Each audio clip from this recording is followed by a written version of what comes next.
గణపతి 32 దివ్య రూపాలలో నాల్గవది వీరగణపతి. ఇది ధైర్యము, శక్తి మరియు యోధుడిని సూచిస్తుంది.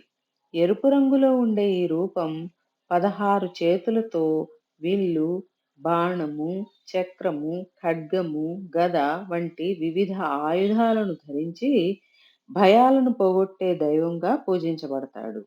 మూషికాసురుణ్ణి ఓడించిన రూపంగా దీనిని అభివర్ణిస్తారు. మధురై మీనాక్షి అమ్మవారి ఆలయంలో వీరగణపతిని దర్శించవచ్చు. ఈ గణపతి అజ్ఞానము మరియు చెడును కూడా తొలగిస్తాడని భక్తులు నమ్ముతారు. భేతాళ శక్తి శరకర్ముక్చక్రకాం గద్వాంగ్ మగ్ధర్గధాం కుశానాగపాశాన్ శూలం చకుంఠ ప్రసూజ్వలముద్వహస్తం వీరం గణేశమరుణం సతతం స్మరామి అనే మంత్రంతో ఈ గణపతిని ప్రార్థిస్తారు. శ్రీమాత్రే నమః. శాంతి.